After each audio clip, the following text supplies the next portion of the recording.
20 ఏళ్ల నాటి ఘటన. పాపం వివేక. జగన్ రచ్చ వేరే లెవెల్ అండి. ఇప్పుడు బయటకు వస్తున్నటువంటి కథనాలు చూస్తుంటే రాజకీయ వర్గాల్లో హాట్ టాపిక్ ఇదే.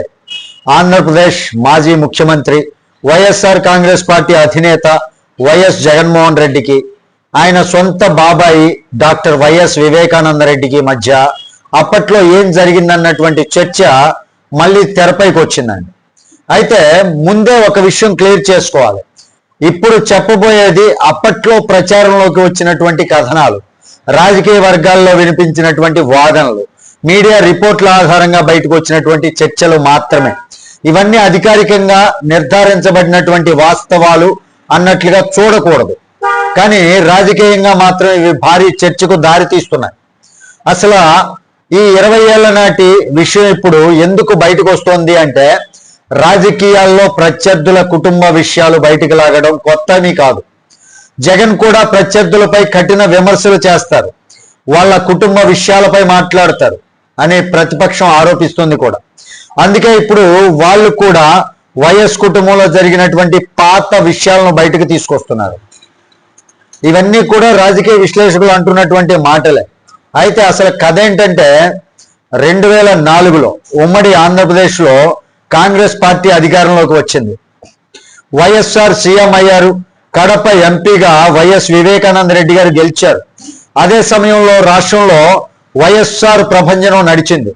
కానీ కొన్ని నెలలకే ఒక సంచలనమైనటువంటి చర్చ మొదలైందట. జగన్మోహన్ రెడ్డి లోక్సభకు వెళ్లాలనుకుంటున్నారని, కడప ఎంపీ సీటు కావాలని ఒత్తిడి తెచ్చారన్నటువంటి ప్రచారం అప్పట్లో వినిపించిందని చెప్తున్నారు. ఇదేంటి, ఎన్నికల ముందు చెప్పాల్సినటువంటి విషయం కదా, ఇప్పుడు చెప్పటం ఏంటి అన్నటువంటి సందేహం అప్పుడే వచ్చిందట. కానీ ప్రచార కథనాల ప్రకారం జగన్ పట్టుదలగా నేను ఎంపీ అవ్వాల్సిందే అన్నట్లుగా వ్యవహరించారట. ఈ కథనాల్లో చెప్పినట్లుగా వైఎస్ఆర్ అండ్ వివేకానంద రెడ్డి గారిని పిలిచి, అంటే వైఎస్ రాజశేఖర్ రెడ్డి గారు వివేకానంద రెడ్డి గారిని పిలిచి రాజీనామా చేయాలని చెప్పారట. ఇక్కడే కథ మరింత డ్రామాటిక్ గా మలుపు తిరుగుతోంది. వివేకానంద రెడ్డి ఢిల్లీ వెళ్లి లోక్సభ స్పీకర్ కు రాజీనామా లేఖ ఇచ్చారట.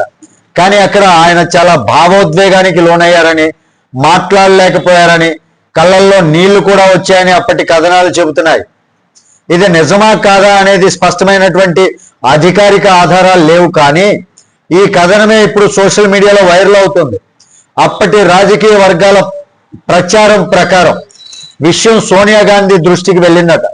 వెంటనే రాజీనామా ఆపించారని, బై ఎలక్షన్ అవసరం లేదని చెప్పారట. దీంతో వివేక రాజీనామా ప్రక్రియ అక్కడే ఆగిపోయిందని చెబుతారు. కానీ ఇక్కడ ఒక ముఖ్యమైనటువంటి ప్రశ్న ఉంది. ఇది నిజంగానే జరిగిందా లేక రాజకీయ కథనమా? ఎందుకంటే ఇలాంటి విషయాల్లో చాలాసార్లు వాస్తవం, ప్రచారం, రాజకీయ ప్రయోజనం అన్నీ కలిసిపోతాయి. అప్పటి అధికారిక రికార్డులు, స్పష్టమైనటువంటి పత్రాలు, ప్రత్యక్ష సాక్ష్యాలు లేకుండా ఏ కథనాన్ని ఫైనల్ ట్రూత్ గా తీసుకోవడం చాలా కష్టం అండి. అయినా ఇప్పుడు ఈ విషయం మళ్ళీ ఎందుకు ట్రెండ్ అవుతుంది అంటే, రాజకీయాల్లో ఇమేజ్ వార్, ఒకరిపై ఒకరు పాత ఫైళ్లను తెరవడం, కుటుంబ వివాదాలను బయటకు తీయడం, సీక్రెట్స్ అంటూ ప్రచారం చేయడం, ఇవన్నీ ఎన్నికల ముందు తరచూ కూడా కనిపించేటటువంటి వ్యూహాలు.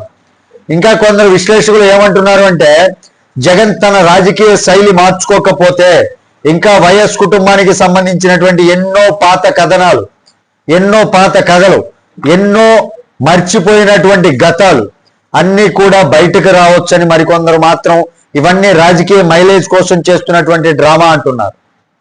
ఇక అసలు ప్రశ్న, 2004లో నిజంగానే ఇలాంటి ఘటన జరిగిందా లేక ఇప్పుడు వైరల్ కావడానికి మళ్ళీ రీప్యాక్ చేసినటువంటి రాజకీయ కథనమా? ఇది మీ అభిప్రాయం ఏంటి అనేది కామెంట్ రూపంలో తెలియజేయండి. నిజంగా ఏదైనా సరే ఈ స్టోరీ మాత్రం ఇప్పుడు ఆంధ్రప్రదేశ్ రాజకీయాల్లో పెద్ద చర్చకు దారితీసింది. ఇదండి ఇప్పుడు వీడియోలో వచ్చినటువంటి టాపిక్. ఈ వీడియో మీకు నచ్చితే ఖచ్చితంగా లైక్ చేయండి, ఛానల్కి సబ్స్క్రైబ్ చేసుకున్నాను కొంచెం సపోర్ట్ చేయండి. తిరిగి నెక్స్ట్ వీడియోతో మిమ్మల్ని మీట్ అవుతాను. అప్పటి వరకు సెలవు. జై హింద్.